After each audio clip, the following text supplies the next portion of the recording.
sa Philippines.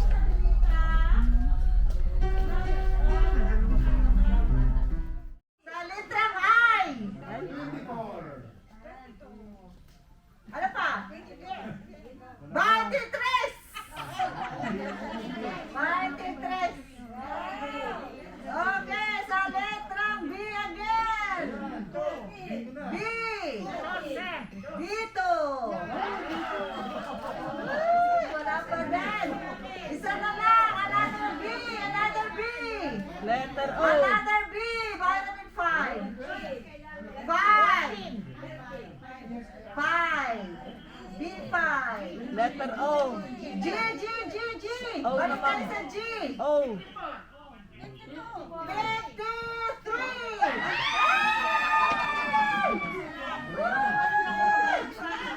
Bingo na, bingo! Isa pa! Ay, bingo na! Sandali! International Friendship Day. So, mahalaga po ito kasi yung friendship, isa yan sa nakakatulong sa inyong coping.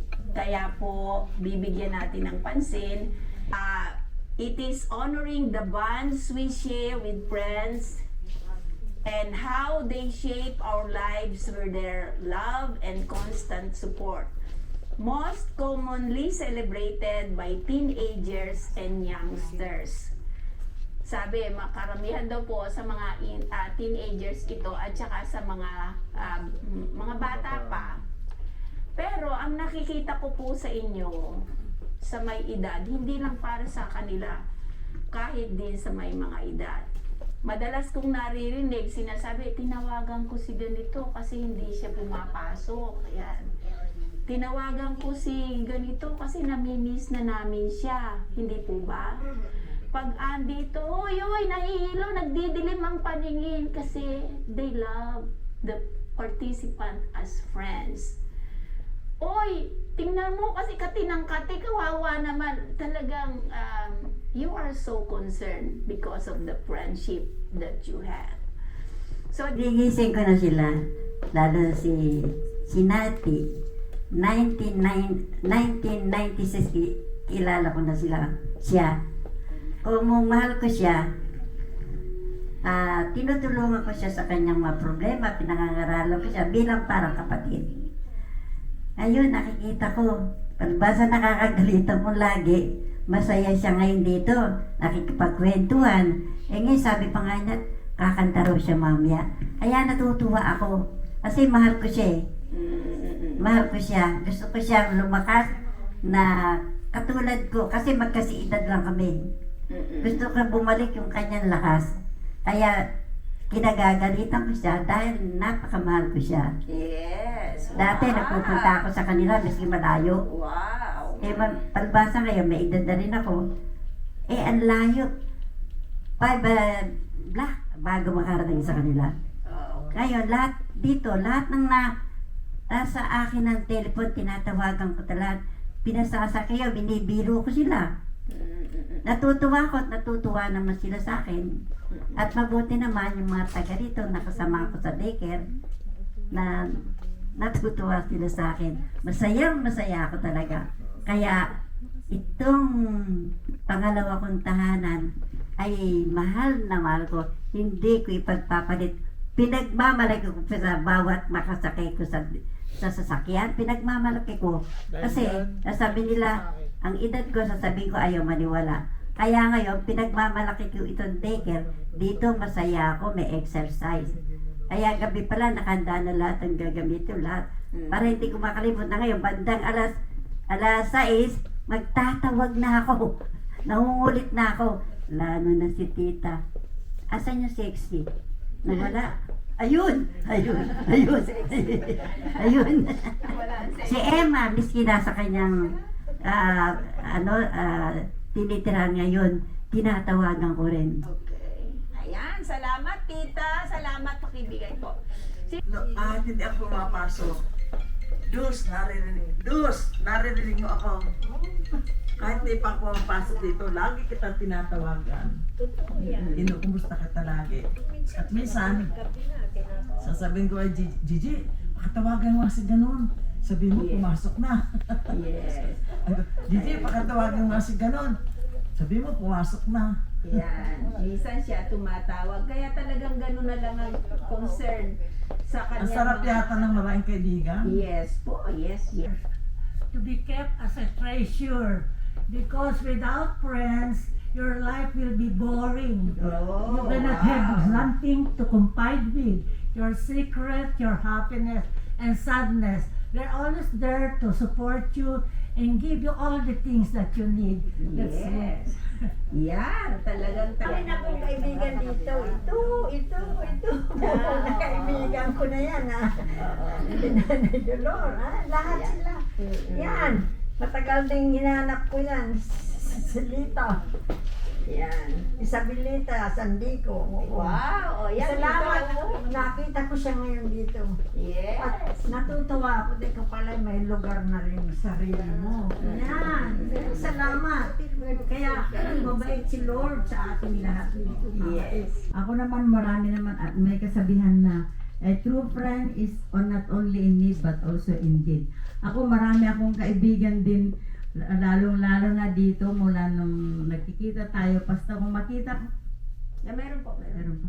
At kung makita ko na mabait sa akin, kahit na yung first time ko makita, parang friend ko na din. Kaya lahat dito, halos friend ko na lahat. Kaya sabi ko sa sarili ko, basta marunong makipagsama sa akin, I am also a friend of them. So, kung minsan pagka lumalakad ako, pag makita ko, parang hindi ko na nakita ng matagal.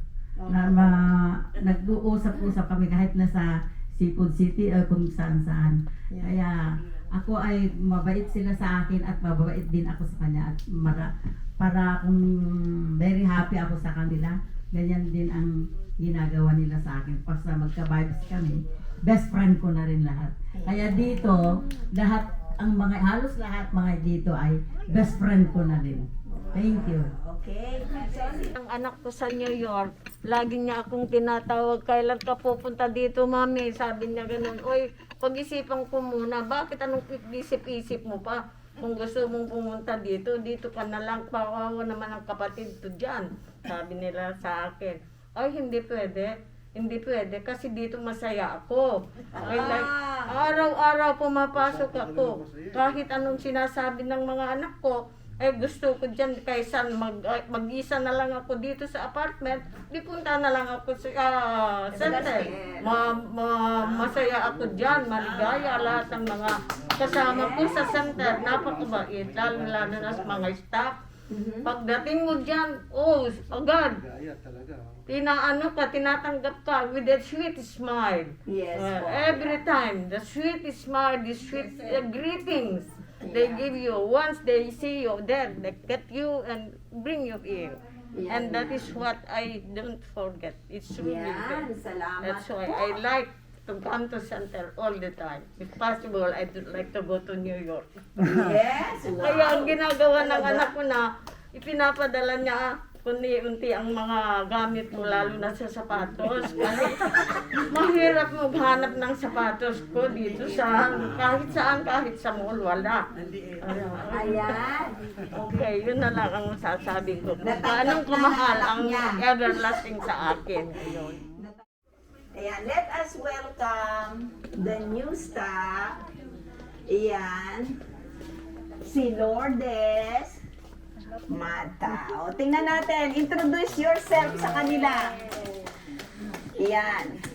Nasa ano po siya sa nursing aid. So ay nandito para po tumulong lahat po sa inyo, sa lahat po. Ako po ay inatasan na maging nursing aid po at makatulong po sa lahat yung kung ano po yung pangangailangan. Willing po ako at masaya po ako na nandito ako sa inyo lahat. Sana po ay tanggapin nyo rin ako.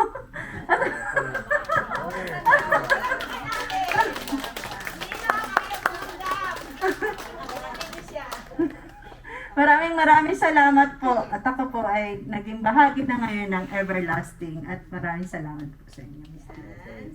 Then, Lourdes, you're welcome. Sige. Pwede farewell program kasi hindi nyo siya makikita lagi. Pero na-promote naman siya dahil consultant na siya ng Everlasting. Tinatawagan natin si Mrs. Hannah Gandia. Morning po. Hindi ko alam kung anong sasabihin ko kasi hindi naman ako aalis.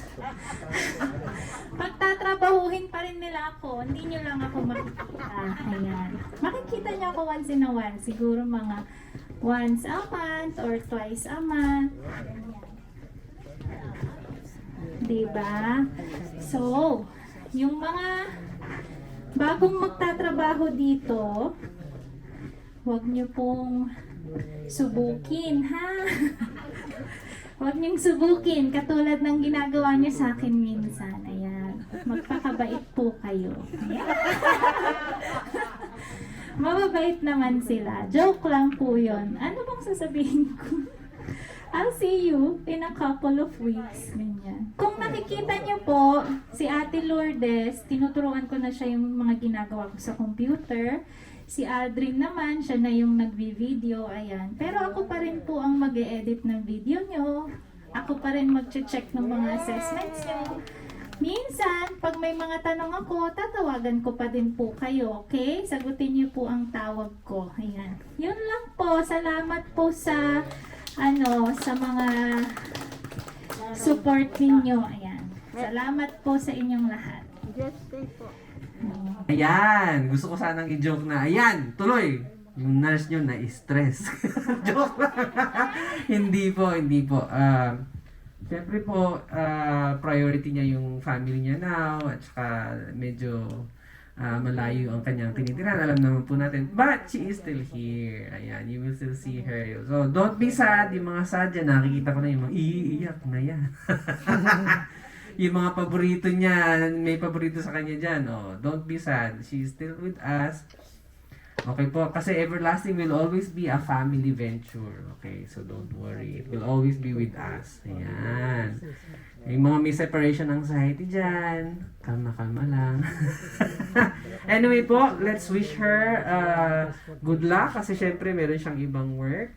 But like I said, she will still be here. Okay po, to still kind of oversee us and make sure that you guys are still being serviced well. Okay? Ayan. Ang masasabi ko lang po is thank you, Bunso. Ayan, Bunso ko yan eh. For helping us. And still, thank you for being still with us kahit alam ko medyo malayo yung commute. Ang sacrifice po talaga ng nurse ninyo, grabe. 1 hour commute, one way. 2 hours yan, ginugugol niyan everyday. Hindi nyo alam yun, no? Ha? Ilang miles yun? 55 miles? 60 miles! Diyos mayo. One way, 120 miles. Diba? Makakarating ka na sa buwan nun, ha? Ilang buwan pa. Oil change every month. Kawawa na may kotse. Dapat yata bilang ka ng Everlasting ng kotse, ha? Tesla daw, ha? Sana all. Pagdating ng araw. Kailan kaya yun? Anyway, baka po pag medyo dumami tayo at nandun na tayo sa ating bagong building. Anyway, let's give her a big hand of applause po. Yun lang po ang aking masasabi. Ang awit na ito na aming pinili ay buong puso namin. Yan na, sa'yo. Nawa po ang bawat titik ng awit na ito ay maramdaman mo na ito ay galing sa amin lahat. May the good Lord bless and keep you, whether near or far away. May you find that long-awaited golden day today. May your troubles all be small ones,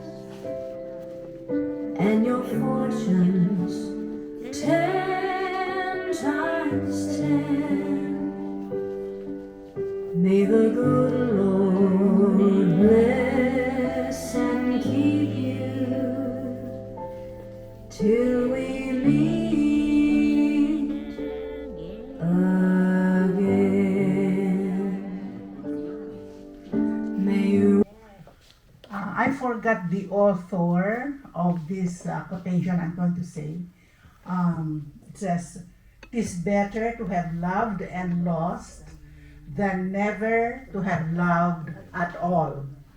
So, sa konting panahon, hindi naman konti talaga kasi Hannah stayed with us for some time. We are just thankful for that time that you were with us because we were really blessed by your love, your services, the kindness that you showed to us. I don't know, I'm one of those na naging makulit sa iyo. I would, for everything I feel or for everything that my doctor told me, I would consult Hannah.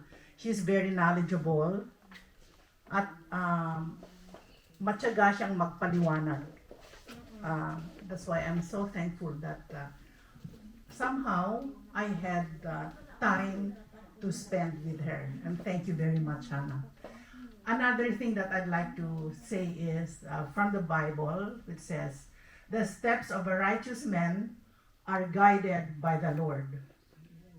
Knowing Hannah as a godly woman, I know that it was not an easy decision for her, but she consulted the Lord, I know, and it is through the Lord's guidance that she came to this decision.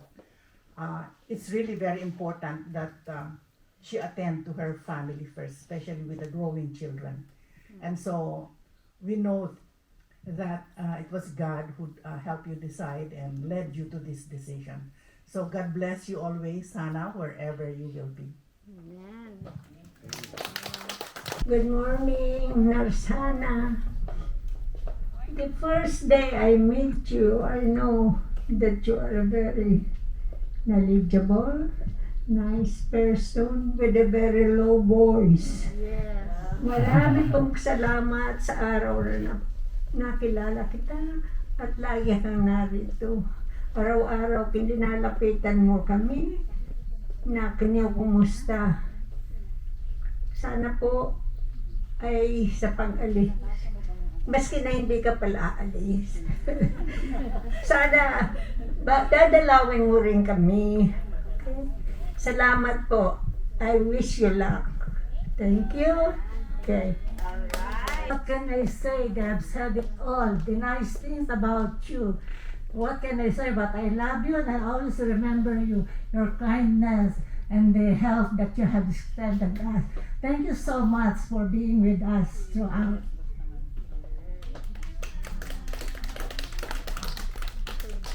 Hannah,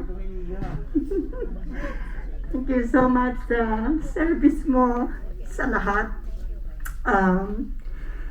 Ay yung nasa puso niya to really serve you po ay nandyan at nararamdaman natin, di ba? But Parang bukid na lilipad-lipad sa gitna ng daan.